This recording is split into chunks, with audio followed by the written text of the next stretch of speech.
gentlemen, the story you are about to hear is true. Only the names have been changed to protect the innocent. NBC brings you Dragnet.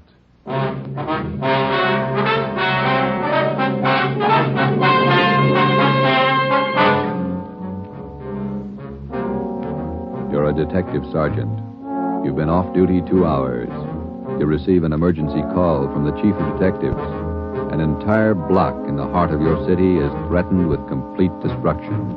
Your job? Report at once.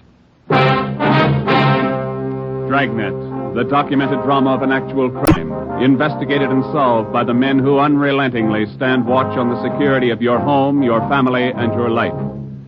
For the next 30 minutes, in cooperation with the Los Angeles Police Department, you will travel step by step on the side of the law through an actual case from official police files. From beginning to end, from crime to punishment, Dragnet is the story of your police force in action.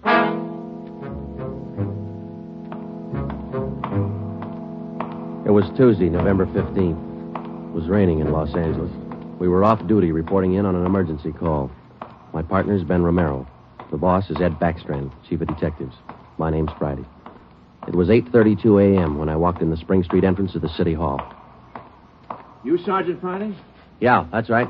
Take my elevator, Sergeant. It's the only one in service. All right.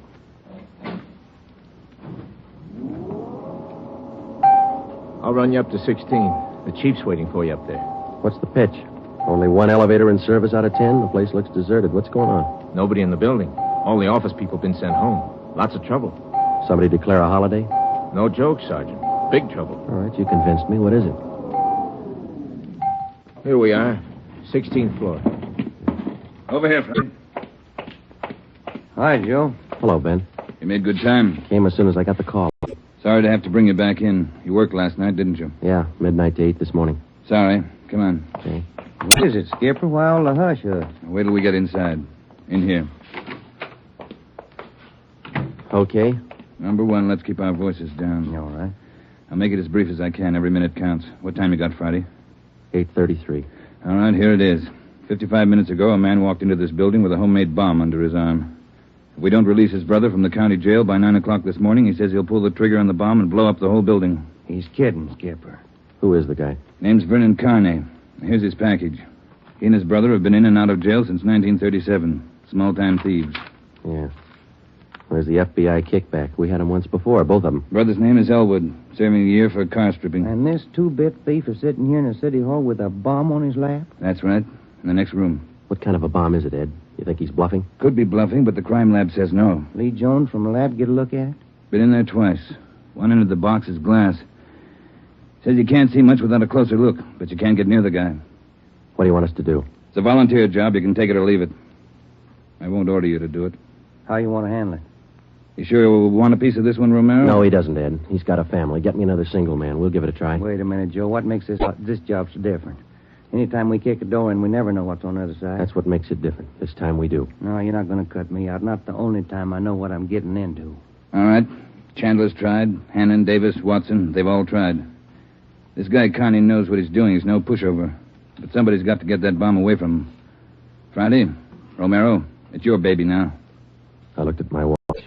It was 8:36. We left Backstrand and started down the hall.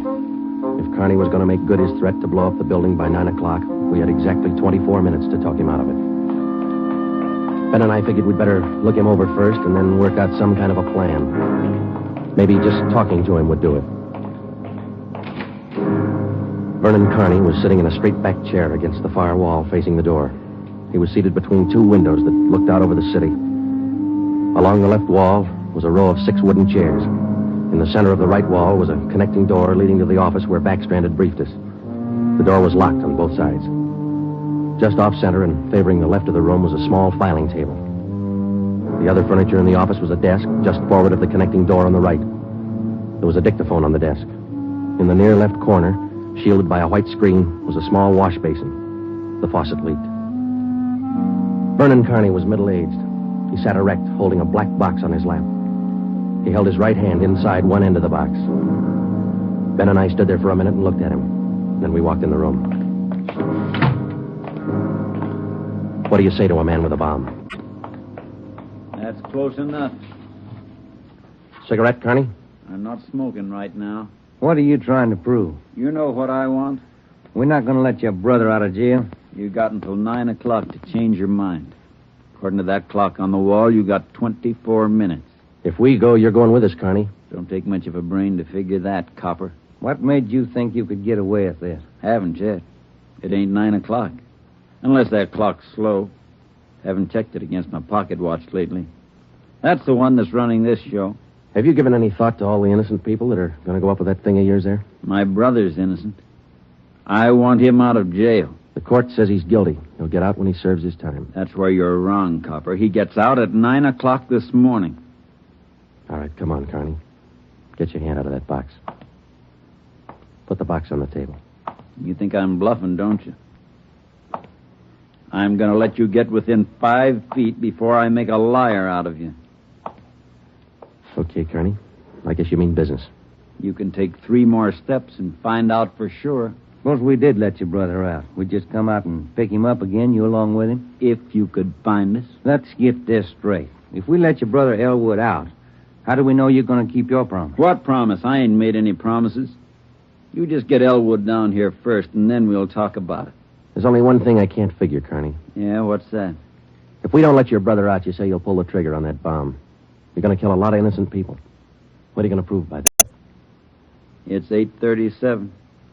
You've got 23 minutes left. Now, I wish you'd answer that one for me.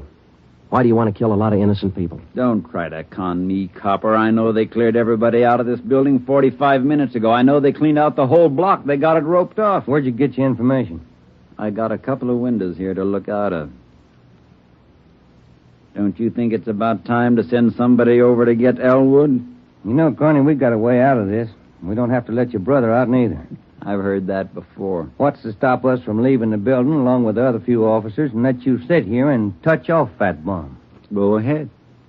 It won't be a long wait without you. Who are you trying to kid? You'd let me blow up $10 million worth of taxpayers' money? No.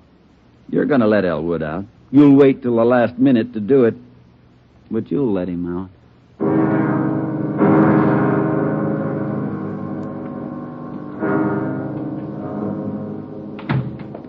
Ed, I'm still not convinced Carney can back up what he says. Then why didn't you take the box away from him? Yeah. We're in a spot, let's face it. How about an eye for an eye, Skipper? What do you mean? If he pulls the trigger on that machine, he kills us. How about us getting him first? All right, Romero. How are you going to handle it? Well, I'm not top man on the pistol range, but I could wing him. And then he hands the box to you? Or maybe he falls and his reflex action pulls the trigger. Okay, I don't wing him. I stop him for keeps. You just can't walk in there and shoot him down. Why not? You do the same thing with armed criminals. Yeah, but you warn him first. I'll warn him. Yeah, and after you shoot him, you find out it's a harmless gadget. Couldn't have gone off in a million years. No, a gun's not the answer. We can't shoot him until we're positive. Be positive by 9 o'clock, and there might not be anybody around to shoot him. We've located Carney's apartment. There's a detail out there checking it now. Pacelli and Morris. Ed, have you got any ideas at all? Anything we could try? That's why I called you in. None of us have gotten any further than you did just now. There's just one thing I want to know for sure. Yeah, Friday. Is it or isn't it? We all want to know. Either way, we've got to get that box away from him. Backstrand. Yeah. You did? Yeah? No, stay out there till I call you. All right, here's half the answer. That was Pacelli. They found 28 sticks of dynamite in Carney's apartment. We knew Carney wasn't kidding now. We could see into the bomb through that glass window in one end. It looked like dynamite inside, and there was dynamite in Carney's room. We didn't know if he had the nerve to pull the trigger. We didn't know if it would go off when he did. But with only minutes remaining, nobody wanted to take the chance. From here on in, all of us agreed that Vernon Carney sat in the next room, holding in his 2 hands a force powerful enough to destroy us all. We had to get that box away from him, and to get that box, we had to have a plan. I looked at my watch. It was 8:40. 20 minutes till 9 o'clock. How do we get it away from him? I got an idea. It might work. Let's have it. Carney's sitting against the far wall between 2 windows. They're both open. Yeah, that's right. All right, if we could get a man through one of those windows, we might get Carney from behind. How are you going to get him? Whoever gets through the window could slug him. What do you do then? Somebody grabs the box. The crime lab can tell us what to do with it. How do we get a man through one of those windows? We're on the 16th floor. Well, there's some kind of a ledge that runs around the building on each story. Wide enough for a man to walk on? And let's take a look. All right. Looks pretty narrow, Joe. That's a good 18 inches. Could be done. Too risky. It's raining out. That ledge is slippery. Strong wind up there, Joe. Tear a man right off the building. Yeah, I guess you're right. Well, there's still a way. How about a ladder? 16 floors, Skipper. There might be a way. The fire department would know that. I'll get Battalion Chief Erickson. Is Lee Jones in the building? No, he's over in the crime lab. I'll get him up here, too. I don't know, Friday. Maybe it'll work. It's got to, Ed. All right, now look. It's going to take a couple of minutes to set this up. We've got to know what Carney's doing every second of that time. Well, how about the dictaphone in there on the desk? Good. Get it on without him seeing you. We'll try. The dictaphone in there is connected to this one in here. This room is 1614. You got that? Yeah. All right, push down key 1614 on that machine in there and leave it down. Get the receiver off the hook and leave it off. Leave the receiver off. That's right. You know, if it isn't off the hook, we won't be able to hear a thing in here. All right. Come on, Ben. This is Backstrand. Give me Chief Erickson. Where's my brother? Still in his cell? You coppers are long on talk, but short on time. Yeah, we know. I'm telling you, for your own good, you'd better get Elwood over here. Carney, I'll bet if we get your brother on the phone here, he'll tell you he doesn't want any part of this. You mean Elwood don't want out? Since when? Sure he wants out, but not your way. He's only got a year to serve. Why don't you leave him alone? I told him I'd get him out. He didn't think I could do it. But I'm doing it. I'll make you a bet, Carney. Let us get your brother on the phone. He won't walk out of here with you. Get him on the pipe. Where you going? The phone's over here. Have to use the dictaphone. To get an okay from the chief, Elwood's still a prisoner. What's the matter with the phone? No operators. You know the building's been cleared. Oh, yeah. That's right. Almost forgot. Okay, you can use the dictaphone. This Friday, Ed. Carney wants to talk to his brother. Yeah, I know you'll have to send somebody over. Have them put the call on extension... wait a minute. What's that extension number, Ben? 2351. 2351, Ed. Right. It'll take a minute. Yeah. I'd kind of like to talk to El. Been a couple of months since I seen him. We've always been together, me and El, most of the time. Joe, let's go in and see if we can hurry that call. Good idea, boy. 16 minutes to 9. Hey, cop. Yeah. Forgot to hang up the dictaphone, didn't you? I put the receiver back on the dictaphone. Ben and I had failed to make good on the first step of the plan. When we got outside the door, we briefed Davis and Watson. They went in to sit with Carney. It would be their job to keep us posted on Carney's movements. The dictaphone was out. We went back into the office next door. Chief Sam Erickson of the fire department and Lieutenant Lee Jones from the crime lab were already there. We told Backstrand what happened. Would have been a help. We haven't got time to cry over it. Carney's wide awake, Skipper. He doesn't miss a thing. Backstrand told us the plan Friday. We can't run a ladder up from the street. Too high, Chief? Best we got is a 100-foot area. You figure 12 foot to the story, that'll take you up 96 feet, 8 floors. And we've got the latest equipment. What's the idea you had, Jones? Sam, can you get hold of a pump here in a hurry? Sure, we got a lot of scaling ladders, but you got nothing up there to hook 'em on. You figure dropping down from the floor above? That's right, and I figure a pump here would do it. Sure it would. You could make it fast to the windowsill up there, but you got a 1.5 foot ledge in the way. No, what you want is a lifeline. You mean lower a man on a rope, Chief? Yeah, Romero. That's the quickest and the quietest. Could you rig it so one of my boys could do it? Sure, Ed. What's the risk? None if you work it right.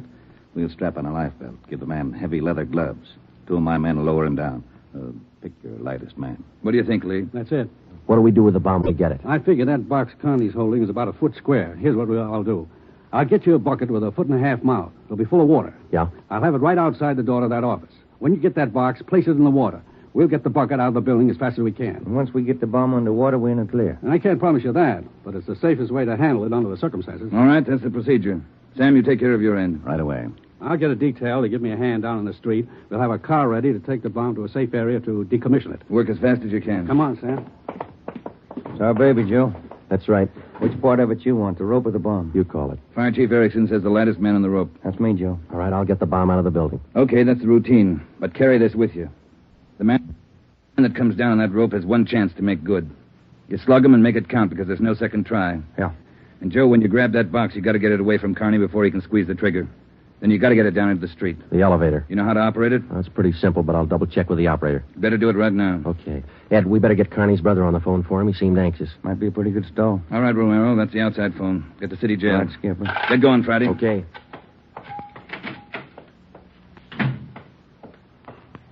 Hey, you. Elevator man. Yeah, Sergeant.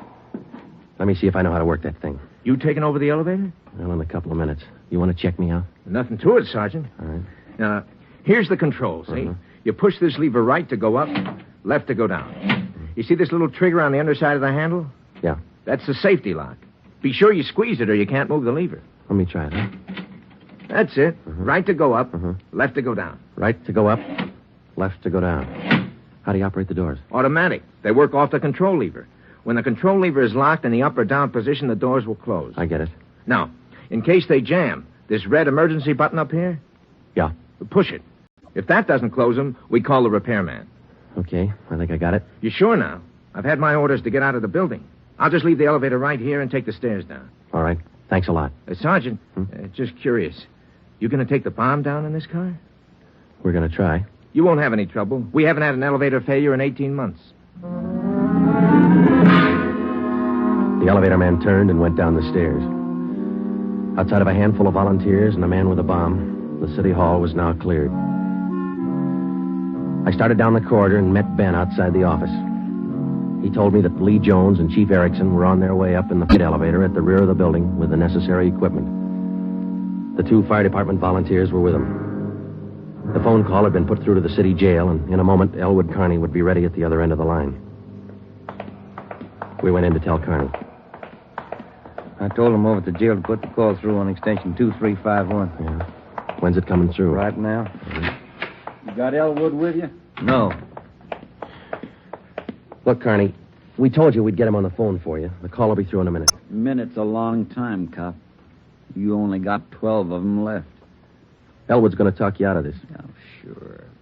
Sure, everybody's going to talk me out of this. First it was them other 2 cops, the little Porky guy and that other monkey. Then you and this Dixie Doughhead here, and now it's Elwood. Come off it, will you, and get my brother over here. That's him. It's your brother, Connie. I'll get him. Stay put, you. Just going to get the phone. You want to talk to your brother, don't you? I'll take care of the phone. We'll disconnect it for a while. Now get it straight, copper. I'm through with your stinking, rotten lying. I want Elwood here. And I want him now. Bring him here before I blow you all to pieces. What's going on? Who threw that phone out in the hall? I did. You want me to go out and pick it up? Connie, that's not going to get you anyplace. You the big boss around here? Maybe. Are you or aren't you? I answered you. All right, big boy. I've got a piece of advice for you. Take your rookie cops here and get it through their heads I mean what I say. I want my brother over here in this room. And you've got just 11 minutes to get it done. Tell them that, will you, boy? All right, Connie. It's your show.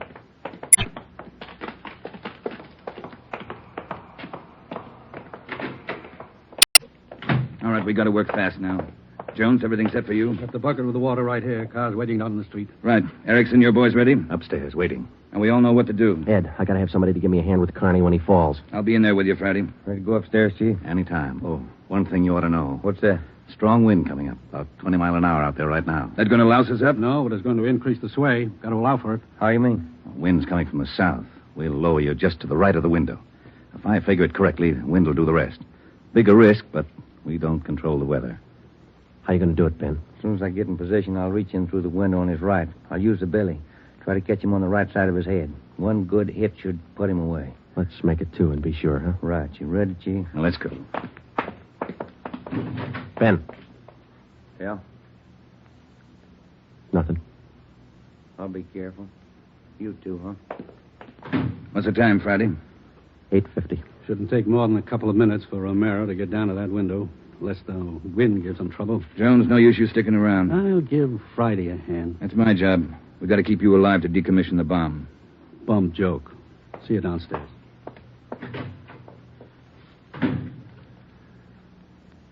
You ready, Ed? Yeah. Scared, Friday? Yeah. That makes us even. Come on. Ed Backstrand and I went into the next room with Vernon Carney. Our job was to keep him occupied until Ben was lowered to the windowsill from the floor above. Ben was going to make a try from the window on Carney's right. Somehow, we had to keep Carney's attention on us and away from that window. If anything went wrong and Carney got out of position, the plan would fail. If Ben was spotted, the plan would fail. If Chief Erickson didn't estimate the force of the wind correctly, the plan would fail. After Ben slugged Carney, my timing had to be perfect. If it wasn't, the plan would fail. I looked at my watch. It was 8 minutes to 9. Carney, anything we can say that'll make you change your mind? I've asked you 100 times. Now I'm ordering you. You're going to get to a phone and have somebody send Elwood over here right now. I'm through waiting. Now move. You ripped out the phone, Carney. Well, find another one. I told you I'm sick of your two-bit stalling. We've got until 9 o'clock to make up our mind about this. You had until 9. But you wouldn't do what I told you. Now I'm cutting you short.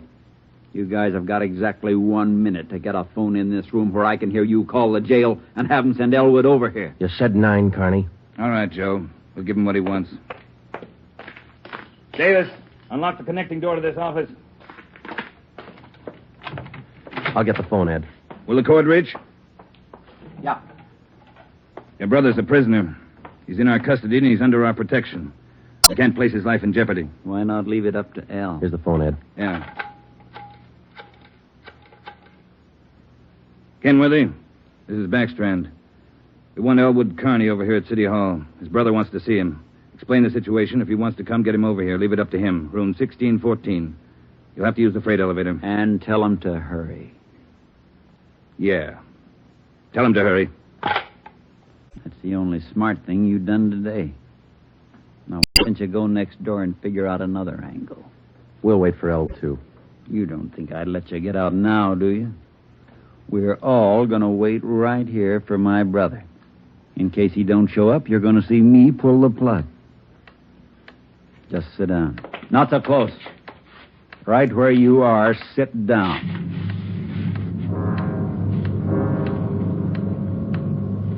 Loud clock, ain't it? Windy. Getting cold in here.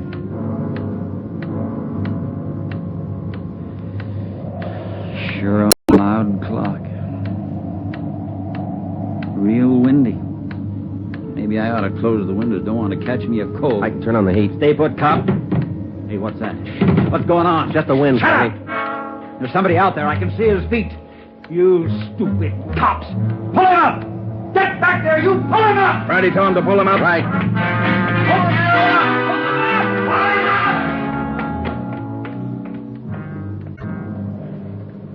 All right, Carney. You win. You bet I win, you dumb coppers. You didn't think I'd miss a trick like that? We'll just close these windows, boys. There's one, and lock it. And here's... Here's your brother, Carney.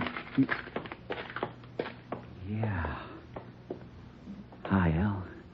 Hi, Vern. You did it. I told you. I told you I'd do it, didn't I? That's far enough for the rest of you. Al, come on over here. You're crazy, Vern. You're crazy. That's what they've been trying to tell me. We're going home, Al. How are you going to do it? There's 1 million cops outside. People all over town heard about this. They're holding the crowd back. They ain't going to stop us now, Al. You'll never make it. Either one of you. I got him this far, didn't I? We'll make it. Vern, you think we could do it? Hey, you. Yeah. You're going to get a car ready for us, a fast one. Have it in front of the building. Move! All right, Friday, do what he tells you. Right. Hold it. Yeah. If you ain't back by 9 o'clock, the deal still holds. I told them I'd pull the pin at 9, Al, if they didn't let you out. You ain't fooling, are you, Vern? Will that gadget really blow? 4 miles high. You know what that means, Al? Yeah, but they won't let you pull it. We're getting out. All right, Copper. Get the car. You got 4 minutes. Hey, Ben. What happened? He spot me? Yeah, there's no time to explain now. Listen, we got to work fast. Yeah. We had to bring Carney's brother over from the jail. I don't think he cares if they get out or not. He just wants to use that bomb, and for some crazy reason, he's waiting until 9. How much time we got? Let me look. Less than 4 minutes. How about the ledge? You think you can do it? Strong wind. You'll have to hang on like a fly. I don't know. I can give it a try. Okay. Same plan. Every second counts. Now, I can't brief Ed. He's in the room with the guy. It's up to you and me. I'll get on the ledge from one of these offices. I hope I make it. If you don't, we'll know you tried. Hurry. Hey, Ben, wait a minute. Yeah? I forgot. The windows. The one on his right. He locked it. You'll have to crawl around to the one on the left. You got it? Right. Okay. The car will be ready in 2 minutes. Out front. Fine. El and I'll just sit here and wait. Gonna be good being back together, huh, El? We always were real good together, Vern. Yeah, that's the way brothers ought to be together all the time. Together. Vern, I'd feel better with a gun. We don't need no gun, El. We got the bomb. We'll need a gun when we get out, when we get on the road. Okay. Take your pick. They all got 'em. Hey, you, give him yours. I'm not carrying a gun. I left it in the other room. A cop without a gun? Who's kidding who? I left it in the other room. Frisk the big boy, El. He's got one. About time for the car, ain't it? 2 minutes to 9. Yeah, this feels like it. Right on his hip. Hey, Vern, look out! Grab him, Joe. I got him. Get the box. Leave that gun alone. I got him, Ben. I gotta get his hand out of it. Run, Joe. Get it in the water. Run!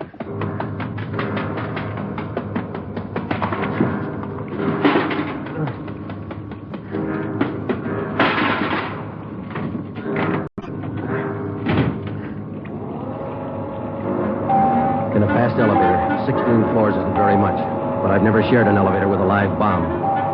It seemed like minutes between floors. I kept watching the bucket.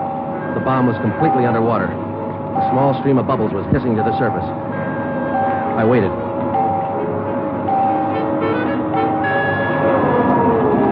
Main floor. I picked up the bucket and ran for the street. I missed the first step. I fell forward. The bucket spun out of my hand. I sprawled flat on the sidewalk. I waited for the explosion.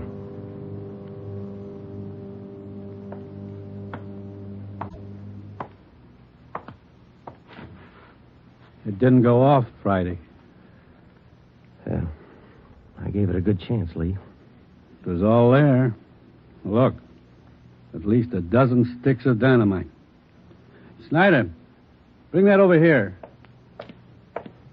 Here you are, Lieutenant. Thanks. Here's why it didn't go off. Had it rigged for a hard trigger pull. Would have taken a good yank to set this one off. Yeah. Hi, Joe. Hi, Ben. Clumsy.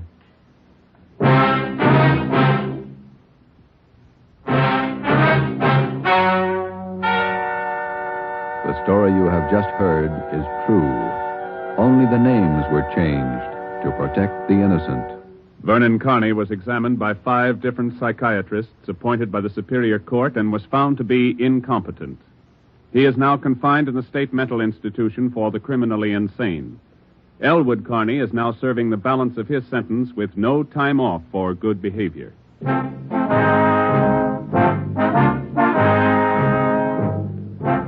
have just heard the 7th in a new series of authentic cases from official files. Technical advice for Dragnet is furnished by the Los Angeles Police Department.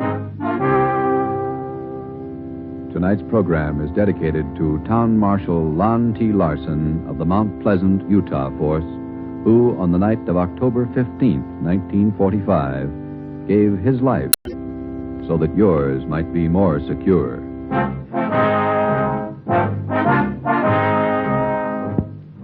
Dragnet came to you from Los Angeles. This is NBC, the national broadcasting company.